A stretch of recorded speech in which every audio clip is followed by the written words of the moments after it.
Fala galera, aqui é o Garoni e eu tô mais uma vez, que é claro, para falar de Vasco.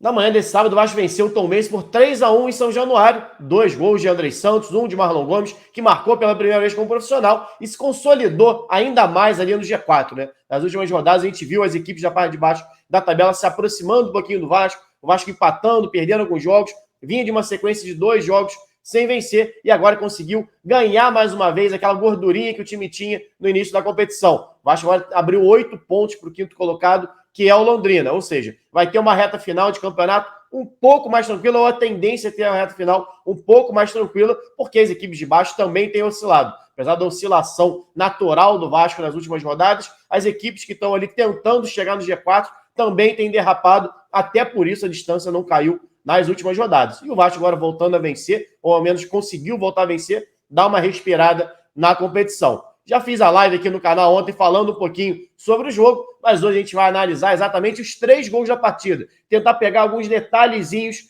do que realmente definiu o placar, né? Como o Vasco construiu esse resultado. Mas antes, só lembrar você que essa live é patrocinada pela 1xBet, maior site de apostas do mundo e que é parceira aqui do canal e tá com promoção para você. Você fazendo o registro que está aqui pelo link que está aqui na descrição do vídeo, vou deixar nos comentários também, e utilizando o cupom GARONI, quando você fizer o seu primeiro depósito, você recebe o valor em dobro. Ou seja, clica aqui no link, faz o seu registro, bota nome, data de nascimento ali, cria o seu perfil dentro do site, e quando for fazer o seu primeiro depósito, vai ter um espacinho lá de cupom. Se inscreve lá, GARONI. Se botar R$50 para apostar, vai receber 100, botar 100, vai receber 200, e por aí vai. Então clica aqui no link e aproveita a promoção. Mas sem enrolar, bora analisar os gols de Vasco 3, Tombense 1. O Vasco abriu o placar muito cedo, né? Com 3 minutos, o Vasco já fazia 1-0 ali com o gol do Andrei, em uma jogada onde tiveram vários destaques individuais, né? O passe do Marlon Gomes de primeira, a chegada do Nenê na linha de fundo vai cruzar de direita, que na teoria é a perna ruim dele, e a entrada do Andrei dentro da área. Mas 2 outras coisas, na verdade, me chamam a atenção como detalhe, né? Primeiro, para a gente entender um pouquinho como o Vasco ataca e o que tem de diferente, por exemplo, em relação ao time que vinha sendo o time do Zé Ricardo. O time do Zé Ricardo, na maioria das vezes, atacava muito em linha reta. Recebia a bola e tentava uma jogada sempre buscando, por exemplo, lateral, buscando ponta, sempre tentando verticalizar, mas sem mudar de corredor. Esse time do Vasco, pelo menos nesse momento aqui, foi um time exatamente que mudou o corredor, fez uma variação de jogo muito grande. E o segundo detalhe é a movimentação do Andrei. Então, antes de eu soltar aqui, só para chamar a atenção de vocês, o Andrei é esse jogador aqui, ó, que já está puxando a marcação a partir do momento que o Edmar puxou para dentro. O Andrei joga como um segundo homem de meio campo, mas ele inicia a construção lá atrás, até o Emílio Faro falando sobre isso, né? Que o Andrei é um jogador dos 3/3 do campo. Ou seja, ele faz a saída de bola lá no pé do Thiago Rodrigues, ele participa da construção, da transição do time aqui no meio campo e chega lá na frente para finalizar. Aqui, nesse momento, é o Vasco se posicionando para atacar. E aí você tem os 2 zagueiros mais atrás, uma linha de 3, que aqui não está dando para ver, mas o Matheus Ribeiro está aqui embaixo, e a linha de 5 sendo montada lá na frente. 1, 2, 3, 5. Os 2 zagueiros, os 2 laterais e o Yuri ficando aqui nessa contenção. E aí o Andrei sobe normalmente um pouquinho mais pelo lado esquerdo. E o Alex abre na esquerda. Então o Vasco fica uma linha de 5 um pouco mais à frente. Alex aberto na esquerda, o Andrei pelo meio espaço, que a gente sempre fala aqui. O Raniel vai sair da área para fazer essa linha de 5, vai tentar ser opção de passe por aqui. E aí o Nenê, que na teoria é um meia central, ele vai ocupar um pouquinho mais a faixa pela direita. Ele vai atacar esse meio espaço e o Marlon mais aberto na direita. E aí vem a qualidade primeiro do Edmar, que é um cara muito contestado. Puxa a jogada para dentro e a gente vai ver aqui, ó, Alex aberto na esquerda, o Andrei já avançando como se fosse um meio ofensivo, Raniel dando opção de passe, Nenê no meio espaço e o Marlon mais aberto. O Edmar faz uma baita de uma inversão, ó, aqui a linha de 5, Marlon, Nenê, Raniel, Andrei, só o Alex Teixeira ficou um pouquinho mais atrás porque ele era opção de passe para o Edmar, mas ele vai avançar também. Essa é a linha de 5 que o Vasco faz para atacar. E aí o Matheus Ribeiro aparecendo aqui por baixo, como eu falei. Aí a questão da aceleração do jogo, né? Poderia ser uma jogada simples, onde o Marlon recebe essa bola, domina e o Vasco continua circulando. E aí o passe de primeira do Marlon muda totalmente a dinâmica do jogo. Aliás, a inversão do Edmar já começa essa mudança, faz o time adversário balançar, se mexer, ele sai da marcação de um setor para ir para outro. E aí a qualidade individual do Marlon, que dá de primeira, e do Nenê, também de primeira, achar o Andrei Santos lá dentro da área. Olha só, tem 5, 6, 7 jogadores do Tombense dentro da área. E ainda assim o Nenê consegue achar o Andrei para finalizar aqui. Primeiro, por conta da movimentação do Andrei, que eu falei aqui, que entra dentro da área, se tornou esse quinto homem, né? Que a gente falou muito aqui no canal. E se ele deixa passar, você ainda tinha o Alex Teixeira chegando por trás. Né? Então o Vasco ocupando aqui na área também, com 1, 2, 3, 4, 5 jogadores pisando na área para finalizar exatamente o quinteto que a gente falou. E aí o Nenê cruza e o Andrei faz o gol dele. Então é uma jogada que no time do Zé Ricardo, por exemplo, acontecia muito pouco, essa mudança de corredor, e outra coisa que acontecia muito pouco era exatamente esse quinto homem aparecendo. O Vasco normalmente atacava com no máximo 4 jogadores, que era o Nenê, Peck Figueiredo pelos lados e o Raniel. E essa aproximação desse quinto homem tem dado uma diferença para o Vasco, tanto que não foi o primeiro gol do Andrei Santos, nem no jogo, né, que ele marcou 2 vezes, e na temporada já são 5.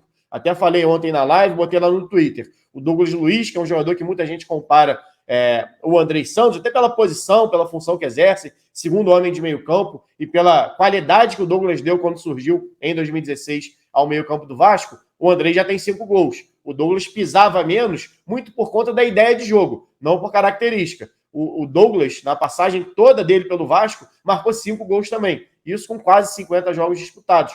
Na verdade, 39, se eu não me engano. O Andrei chega nessa marca com apenas 23 jogos disputados. Então, mostra bem até a característica desse time do Vasco desde que o Emílio Faro assumiu. E aí o segundo gol do Vasco já é muito mais, aí sim, qualidade individual praticamente, né? Você tem aqui uma jogada que, na verdade, foi um escanteio do Vasco.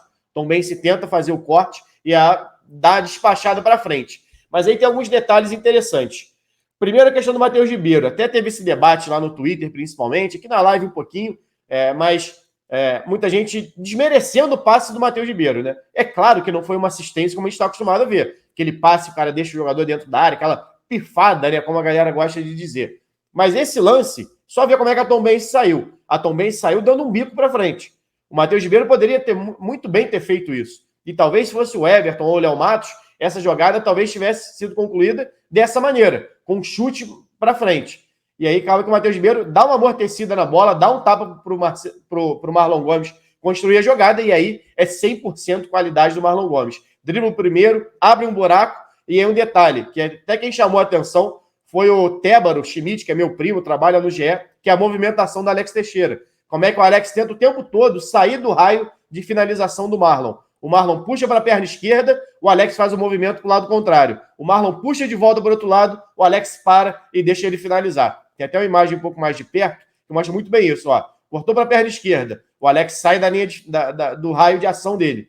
Quando o Marlon volta para a perna direita, ó, o Alex freando. O Alex freia e dá um passo atrás. E isso facilita, obviamente, a finalização. A gente viu, não tem, acho que na rodada anterior, teve uma bola que alguém finalizou em cima do outro. Não sei se foi em cima do Raniel, enfim, ou do Figueiredo. Mas você vê como é que o QI de jogo, né? Você está atento ao jogo, à movimentação do seu próprio companheiro, acaba facilitando a jogada. E aí aqui, para mim, uma dos debates que a gente teve durante a live era se o Raniel merece ou não merece ser titular, se o Ignaldo merece uma chance, e pela ideia, inclusive, do Vasco jogar, que tem sido pressionar um pouquinho mais a bola, o Vasco não é um time tão... O time do Zé Ricardo, por exemplo, é um time que assistia muito o jogo, né? Com o Faro, já mudou isso em relação a pressionar um pouquinho mais o adversário, isso independente de jogador que está em campo. O próprio Raniel tem essa obrigação maior, o próprio Nenê, o Vasco começou o jogo pressionando. Claro que não dá para fazer isso em 90 minutos. Mas aí você tem a questão do Ignaldo, um garoto mais jovem, mais rápido, com mais gás do que o Raniel. E você mostra também, falei da leitura de jogo do Alex Teixeira, a questão da leitura do Ignaldo. Nem sempre você tem que correr na direção do jogador que está com a bola. Você tem que fazer a leitura de quais são as rotas de passe que ele pode dar. E é o que o Ignaldo faz. O Ignaldo, ele espera até o momento do passe do jogador do zagueiro, né? Para entender qual seria a jogada. E ele consegue fazer a interceptação do lance. É claro que isso aqui é um vacilaço do zagueiro. É muito mais demérito do zagueiro do que mérito do Ignaldo. mas tem que estar ligado na jogada. E aqui fica bem claro também o 4-4-2 que eu falo que o Vasco se defende, né?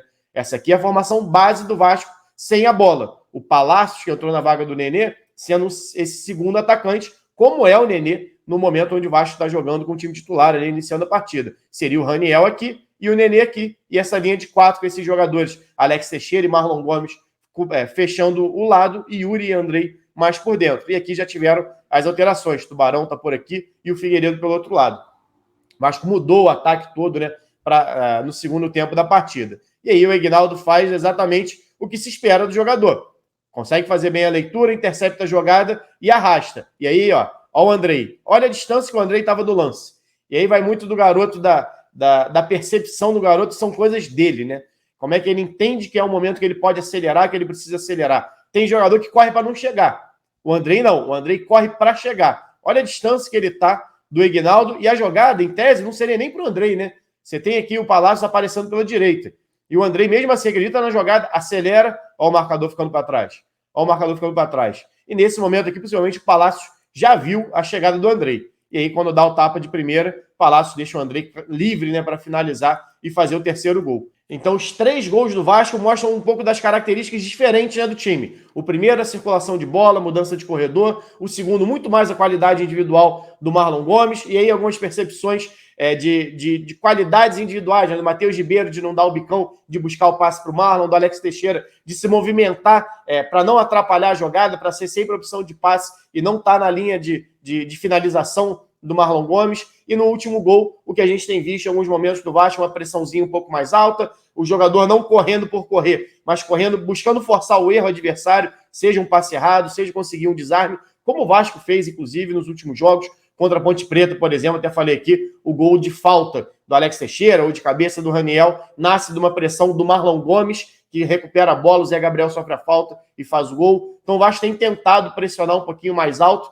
as linhas, e o terceiro gol, apesar de não ser um desarme, mostra bem isso. O jogador está lá não só para passar o tempo, mesmo com 2-0 no placar, está ali para recuperar a bola, seja pressionando no momento que ele acha que dá para pressionar. Às vezes o adversário vira de costas, por exemplo, isso vira um indicativo que você pode pressionar mais perto para conseguir o desarme, ou então para ele interceptar um passe. O Aguinaldo consegue fazer isso, inicia a jogada, conduz, e aí o Palácio dá muito bem um passe de primeira, já leu a jogada antes, né? E aí o Andrei, com a arrancada dele, vem lá de trás rompendo e consegue fazer o terceiro gol. Poderia ter desistido da jogada, poderia ter deixado para os dois da frente resolverem, mas se apresentou para o jogo e foi premiado com o 5º gol dele na temporada.